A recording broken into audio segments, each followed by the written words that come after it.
Hi everybody. Today we're talking about Module 9, which is momentum. And momentum is known as mass in motion. So the symbol for momentum in physics is a lowercase p.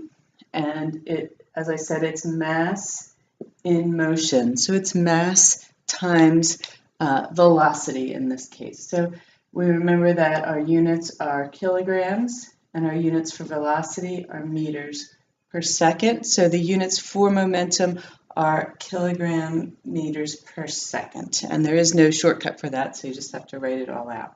Kilograms meters per second. So let's talk a little bit about what momentum means. Momentum has to do a lot of times with collisions or with things gaining velocity as they complete their travel.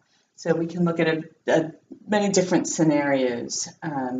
And we also know that in the physics world, we have a conservation of momentum. Just like we have a conservation of energy, we have a conservation of momentum. So when we're talking about a system, so from the start of a motion to the end of a motion, within that system, momentum is always conserved. And we'll talk a little bit more about that as we do some problems. So the other thing that we want to talk about is that often momentum and impulse are talked about at the same time. And we derived the equation for impulse in class, but I'll do it again for you. If we say that we start with our beautiful Fermat equation, we know that force equals mass times acceleration.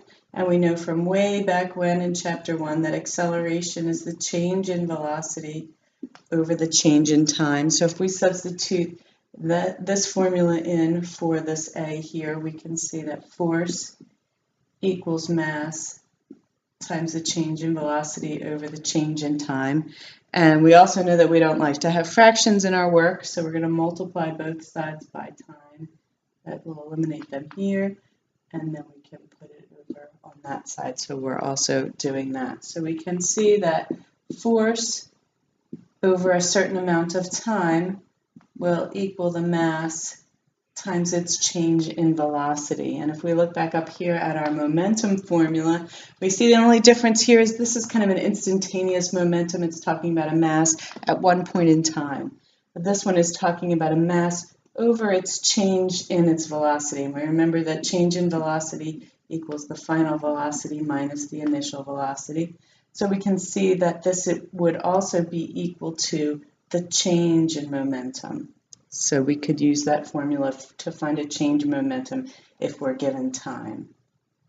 And we also know that an impulse in science is known as a force over time. So this would also equal the impulse. And so impulse also equals force over times time, which equals the change in momentum, which equals the mass times the change in velocity. So we can do lots of interchanging here on that. Sorry for the glare on the board.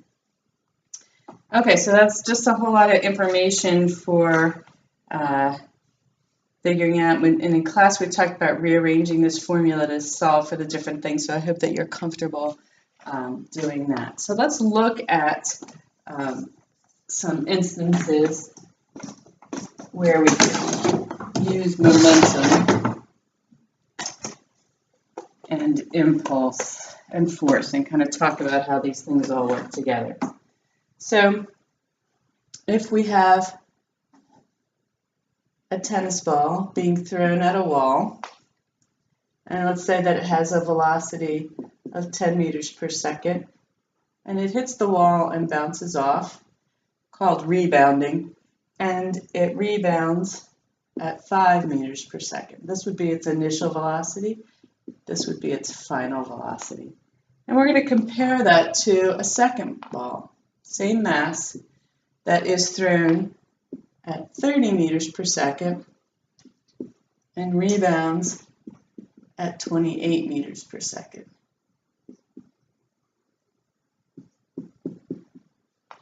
Okay, so the same ball, same mass, different velocities. The only thing that's changing is the velocity. So what do we know about the velocity change in these? Well, we can say that the velocity change in this instance, remember that velocity change equals final minus initial. So our final is 5 meters per second minus our initial. So the change in velocity in this situation is negative 5 meters per second. Same thing over here. We start with an initial velocity of 30 meters per second, and that's subtracted from 28 meters per second. And so 28 meters per second initial, final minus initial. Initial, and we have to take into account the direction. I knew I was doing something wrong. Sorry.